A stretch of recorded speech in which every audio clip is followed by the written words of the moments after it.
안녕하세요. 경제 뉴스를 빠르고 정확하게 전해드리는 마켓신 사이트입니다. 오늘은 트럼프 대통령이 연준, 패드의 금리 인하를 압박한 이유와 그 배경을 알아보겠습니다. 트럼프 대통령은 취임 후 처음 2달 동안 연준 정책에 큰 개입을 하지 않았지만 이제는 적극적으로 개입하는 모습을 보이고 있습니다. 그는 트루스 소셜에 올린 게시글에서 연준이 금리를 인하해야 한다고 주장했는데요. 미국의 관세가 경제에 적용되기 시작하면서 연준이 금리를 인하하는 것이 훨씬 나을 것이다 라고 말하며 금리 인하를 촉구했습니다. 올바른 결정을 내려라. 4월 2일은 미국의 해방의 날이다 라고도 덧붙였죠. 4월 2일은 미국 정부가 글로벌 무역에 대한 연구 결과를 발표하는 날입니다. 이는 미국이 불공정 무역을 바로잡기 위한 추가 관세를 부과할 가능성이 높은 중요한 시점이 될 것입니다. 현재 연준은 기준금리를 동결했지만 올해 말까지 2차례 금리 인하 가능성을 시사한 상태입니다. 연준 의장 제롬 파월은 관세가 단기적으로 인플레이션을 높일 수 있지만 시간이 지나면 그 영향이 줄어들 것이라고 말했습니다.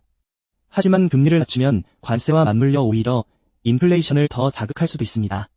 시장에서는 연준이 오는 6월까지는 금리를 유지할 것으로 보고 있는데요.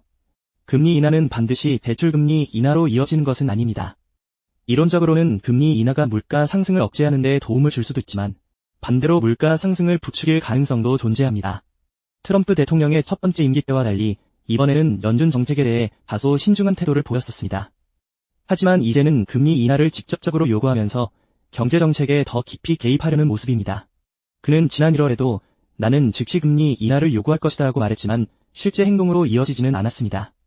백악관 측에서는 연준에 대한 압박보다 미국의 재정정책과 관세정책에 더 집중하고 있다고 밝힌 바 있습니다. 그렇다면 트럼프 대통령의 금리 인하 요구는 실제로 실현될 가능성이 있을까요? 연준은 정치적 독립성을 유지하려는 기관이기 때문에 대통령의 요구에 즉각적으로 반응하지는 않을 것입니다. 그러나 경제 상황이 악화된다면 금리 인하를 단행할 가능성도 배제할 수 없습니다.